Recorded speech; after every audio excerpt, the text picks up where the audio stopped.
looks kind of, it looks kind of weird from, I imagine it looks kind of weird from your end because it looks like I'm just like going around and writing stuff with the mouse, but I actually have a writing pad. I don't know how to change that symbol to like a pencil or something.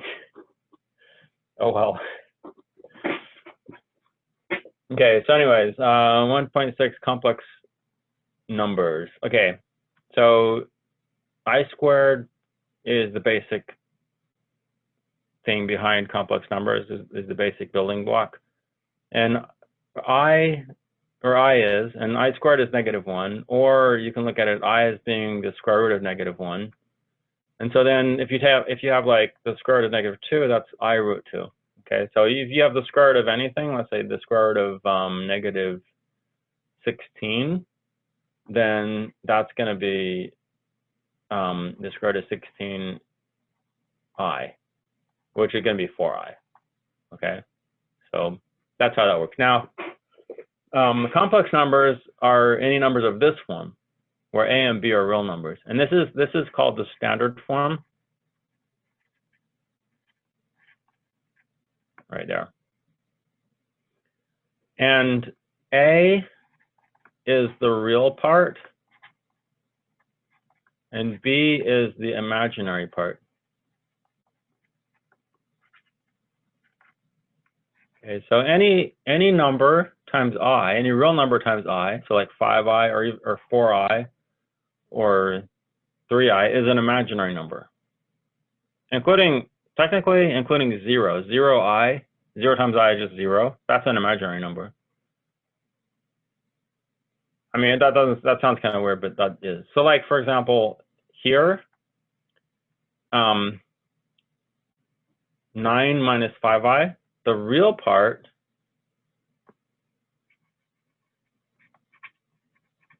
is 9, and the imaginary part is -5.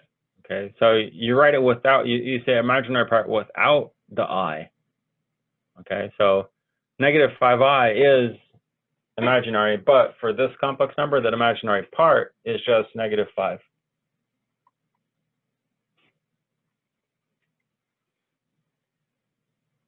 Okay, so that's that one. What about number 2? Well, that one, like I said up here, can be rewritten as plus 2i by the same logic as what I did there. Okay, so that is that the square root of -4 is the square root of 4 times I, which is 2i.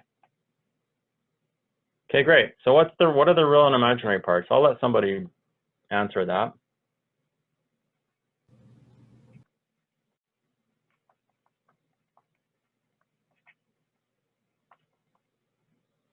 What's the real part for this one? Square root of 7. Exactly. And what's the imaginary part? 2. Yes, 2. Okay, great. Okay, and now, so go ahead and put those in your Webassign. Now let's look at number 3. Evaluate this sum. And doing this kind of thing is really similar to just adding as if these i's were x's. So you pretty much treat this as if the i's were x's. But if you ever see an I squared, then that's -1. Okay, so you can evaluate any power of I. You can break up any power of I and evaluate that. Okay, so that's kind of how that works when you're dealing with stuff like this. So just treat them as x's, and then, but if you ever see I squared, then that's -1.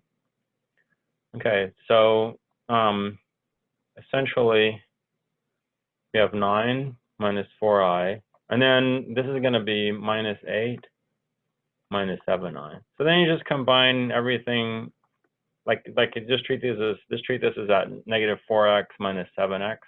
And so you're going to look at these parts that don't have the i's, and that's 1. 9 minus 8 is 1. And then this and this adds up to minus 11i. Okay.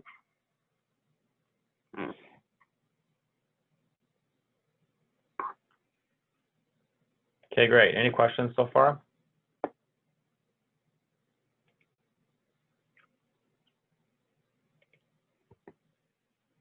Okay, let's continue on.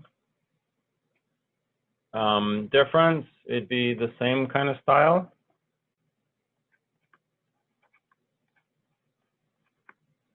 You're going to distribute the minus sign, so that's minus 4 minus 7/2 i. So remember, distribute this into both, this minus, whatever's out here goes into both of them. That's why this is also minus. Okay, so focusing on that, we get 5. And, and then we have minus 1/2 i minus 7/2 i. So that's going to be, we got negative 1/2 minus 7/2 I. We kind of look at it that way. And this is negative 8/2, which is negative 4. So that's going to be 5 minus 4i.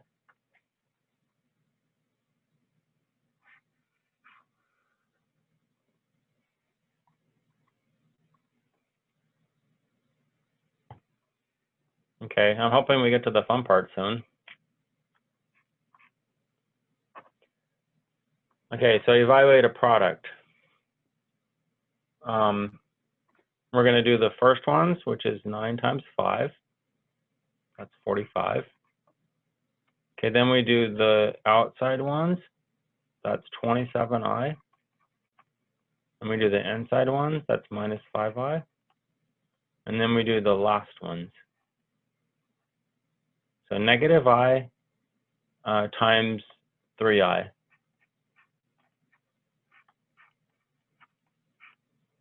Like that.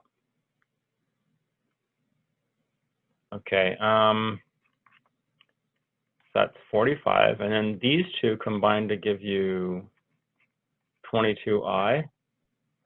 This last one is negative 3i squared, right? But I squared is negative 1, so that's what I said. Just treat it as an x until you get something like I squared or some power of I, and then I squared is negative 1. So this is actually plus 3 on the end.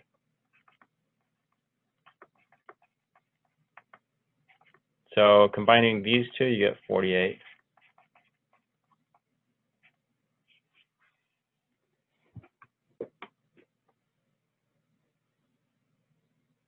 Okay, any questions so far?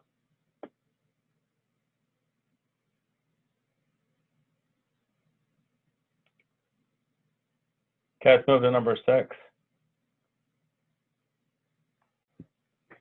Evaluating a quotient. Okay, so for a quotient, let me discuss something first. So a plus I plus bi is, let's say that's a complex number, and that's the standard form. The conjugate, or the complex conjugate of a complex number is a minus bi. Okay, and if you multiply a complex number with its conjugate, then you end up with a squared plus b squared. Okay, so let me just kind of explain how that goes. So the first ones gives you a squared, right? And then if you go this outside one, that's minus abi, and the inside one is plus abi. Those are going to cancel. So the outer and inner products cancel each other out, just because, you know, it's a plus bi times a minus bi. And then the last ones, you get negative b squared, I squared. So the negative canceled with the I squared, which is, I squared is negative 1. So that cancels with the one of the one. So it's a squared plus b squared. Okay. So if you have a quotient of two complex numbers, you should be able to rewrite that as in standard form. And that's what they want. That's what they want for you to do here. Rewrite this number in this form. Okay, and the way to do that is to multiply the numerator and the denominator each by the conjugate of the denominator. Okay, so using conjugate. The conjugate of the denominator, which is, in this case, it's 1 plus 9i. So if you have like some real number minus something, then the conjugate's going to be 1 plus that. Because the negative of negative 9i is positive 9i.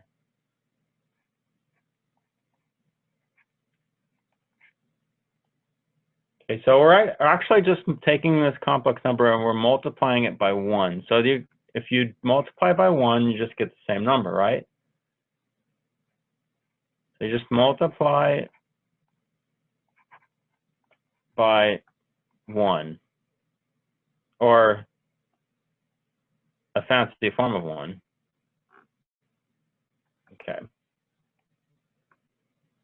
I'm going to give myself a lot of space. Okay. So the denominator,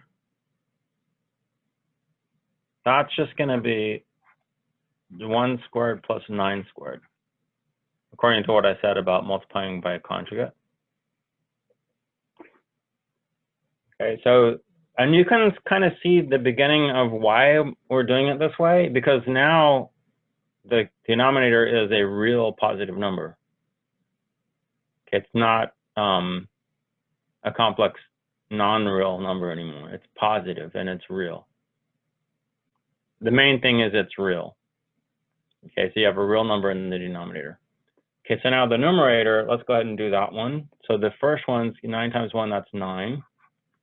And then the outside ones, that's plus 81i. And then the inside one is minus 5i. And then the last ones is, okay, so negative 5 times 9 is negative 45. But then you also have I squared, so that's going to be positive 45. Okay, so 9 and 45 is 54. And then 81 minus 5 is 76. And then this is 1 plus 81, so that's 82 down there.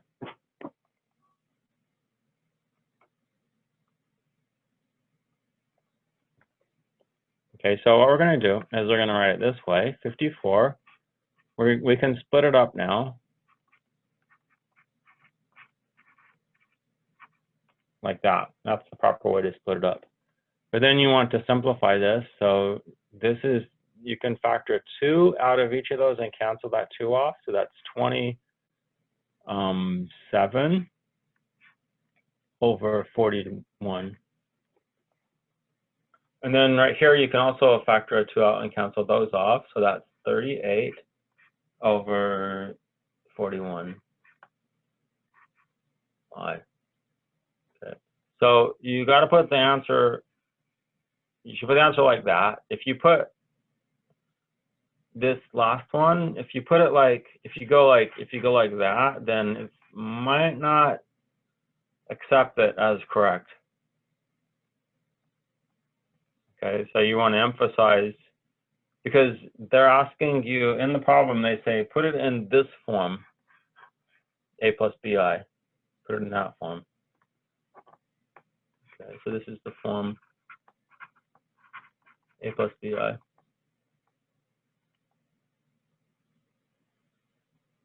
Okay, great. Let's go to the next one. Number 7. And here, well, based on what I said up here, you could multiply by the conjugate, which would be negative 8i. But you don't really need to do that. If you just multiply by I, you're fine. because that will make this a real number. Okay, so you can multiply by the conjugate, or you can multiply by a multiple of the conjugate. Those are both perfectly fine to do. Okay, or there's other ways to do this particular problem that's probably easier. Okay, so let's distribute this in, so that's 5i for the numerator. Just look at the numerator. So 16i times I, that's 16i squared, which is minus 16. Okay, then down here we have 8i squared, which is negative 8.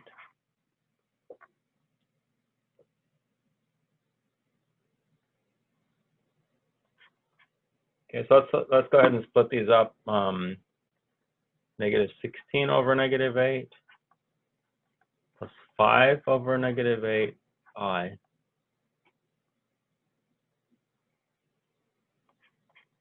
Okay, negative 16 over negative 8, that's positive 2.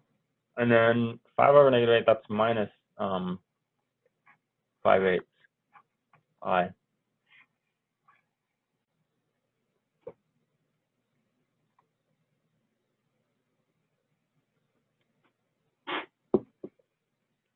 Okay, are there any questions on either of those problems at this point?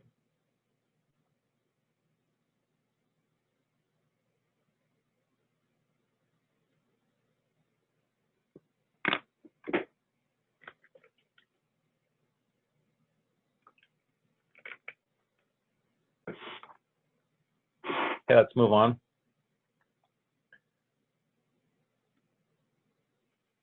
The next one is to find this power I raised to some ridiculously large number.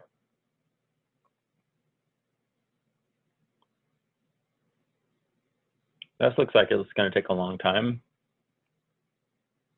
Dang. Well, let's get started. Okay, so you know that I raised to the 0 power is 1. I raised to the first power is I. Look at that, I'm making good progress. I squared is negative 1. Okay, now I cubed.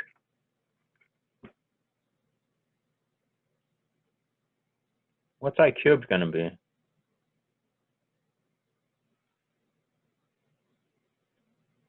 That's going to be I squared times I, right?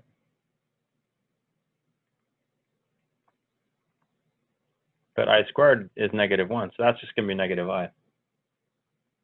Okay, good. Now I to the fourth, that'll be I cubed times I, which will be negative I times I, but that's just going to be 1, right?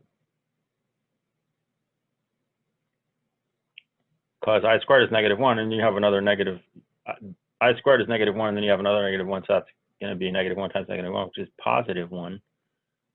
All right. Okay, so I to the fifth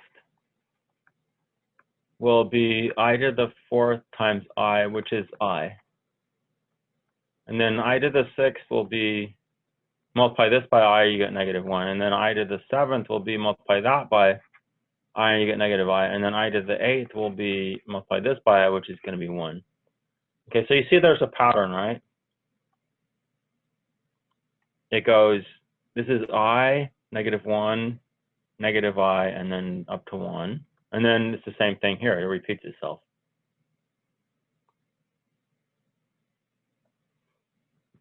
So if you have I raised to the 4n, that's going to always be 1, right? So that would be like that and that, right?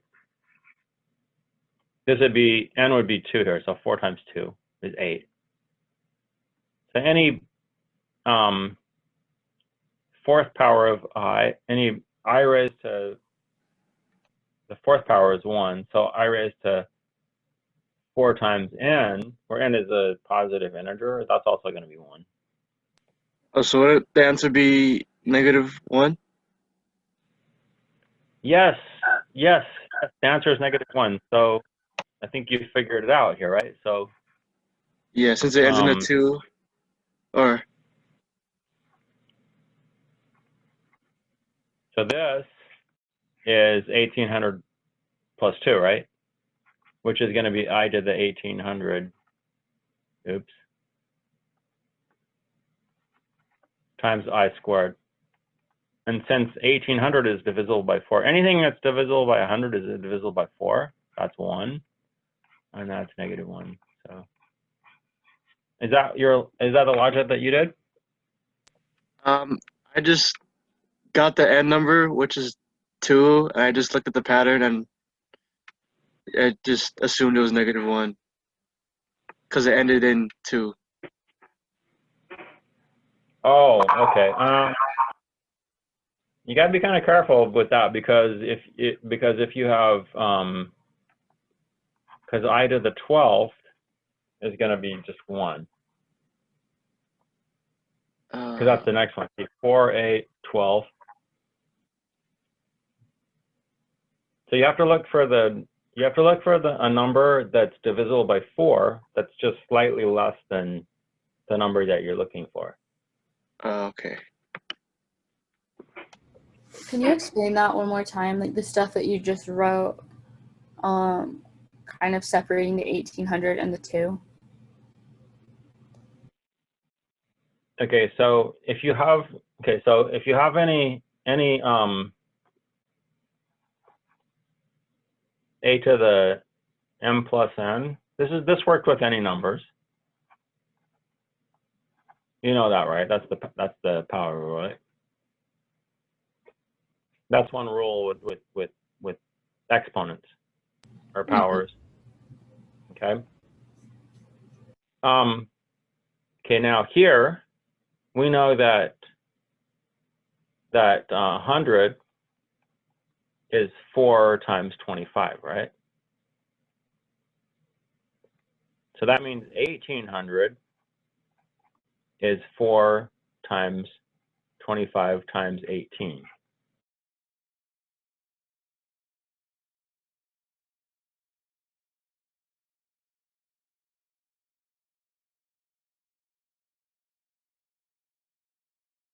I to the 4 times 25 times 18.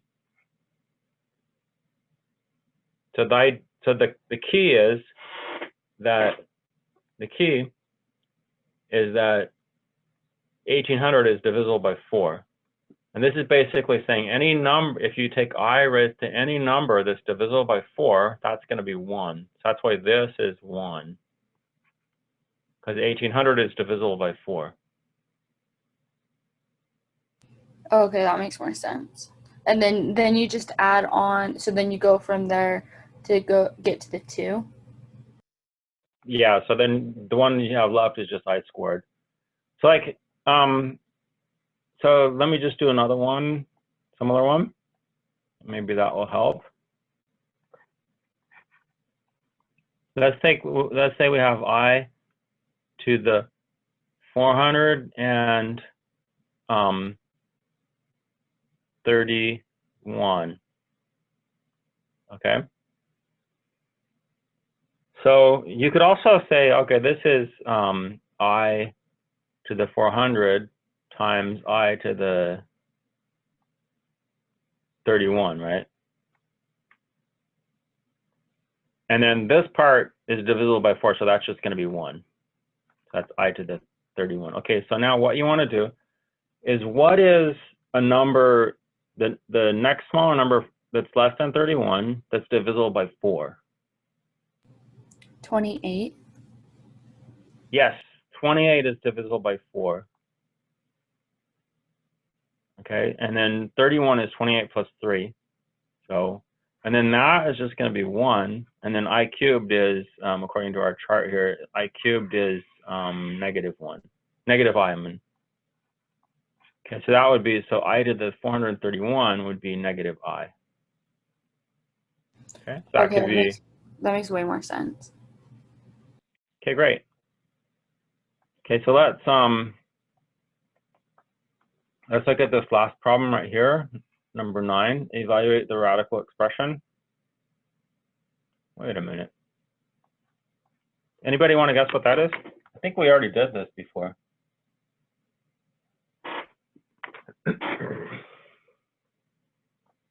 we did something similar. So when you have a negative sign, Is it 9i?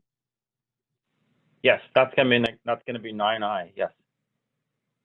So the idea is that's going to be the square root of it. It's going to be that square root of the same thing times I, which is 9i.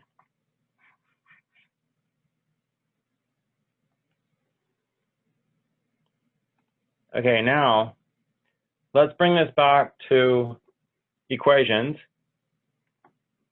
and how it works with equations. Okay, so number 10 is find all solutions of x squared plus 81 equals 0.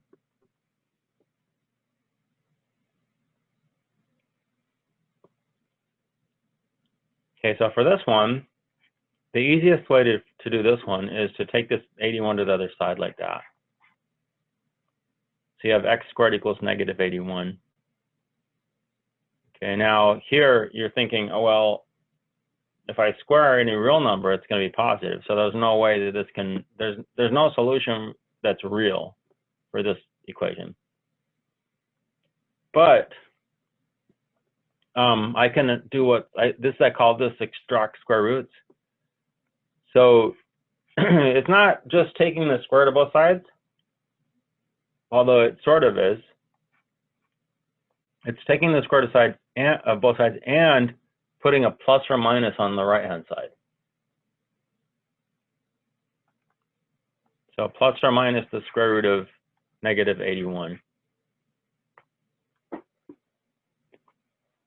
Okay, so that's that's extracting square roots. Okay, so you can't just take the square root, because the positive one and the negative one, both when you square those, they're both going to give you negative 81.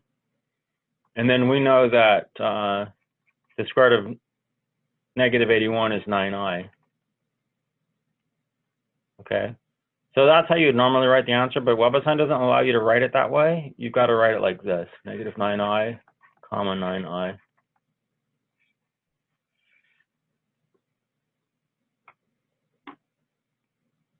Okay, so does that make sense?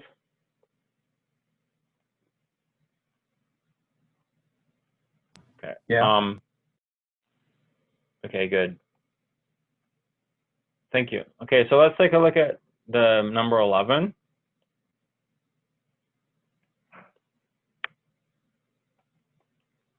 And you're supposed to find all solutions of this equation here: x squared minus x plus 2 equals 0. And I've written out the quadratic equation, or it's the quadratic formula. Okay, there's the quadratic formula. And what you want to do is you want to identify what A and B and C are. So A is 1. A is the coefficient of the x squared, B is the coefficient of the x, and C is the coefficient of C is just the constant term right there. And it's also important that this is equal to 0.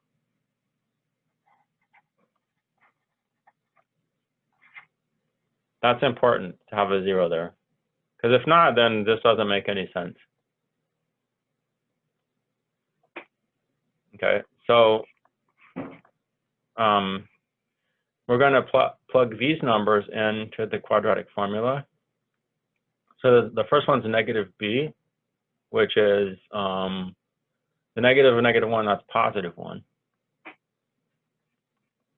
Okay, then we have b squared in here, which is going to be positive 1, minus 4 times a, which is 1, times c, which is 2. So a and c, which is a and c, we need this and this one. And that's all divided by 2 times a. Yeah. Oh, so you're just basically plugging in everything? Yep. So identify what they are. So get it set equal to 0. Okay, then identify what the A, B, and the C are, and then plug them into the quadratic formula. Can you clarify how you got, like, why you put 1 in for x squared? For A? Yeah. Okay, so that's the coefficient of so the x squared is just by itself, right? But that's the Okay, same so you as, just as one. Yeah, okay. Okay, I was just trying to figure out if that's what, if you picked one or, okay, thank you. yeah, so usually it's going to be a 1 there. Well, maybe not. Actually, maybe I shouldn't say that, but usually it's going to just be 1. It's going to be x squared like by itself. So a is 1. Okay, so I plugged everything in, and so then you just need to simplify that. So it's 1 plus or minus the square root of, okay, now this is 1 minus 8, so that's negative 7. And 2 times 1 is 2. So that's 1 plus or minus, and this will be root 7i all over 2. Okay, now so you just have a plain old number there. So you want to take 1/2, split it up this way,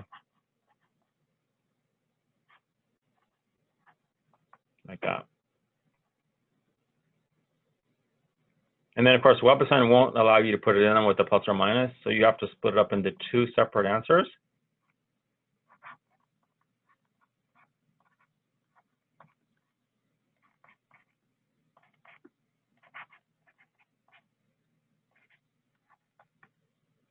Like that. And it'll probably mark you wrong if you do this.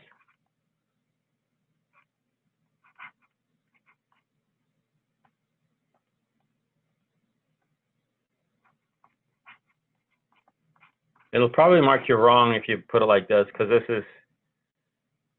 is the correct answer, but they want it in the form,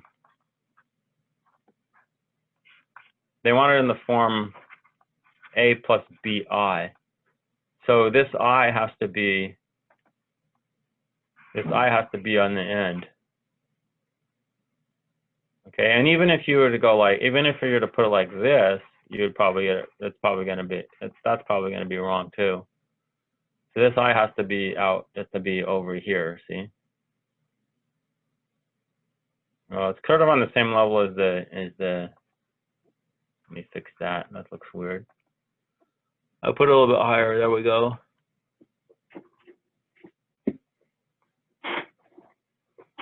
Okay.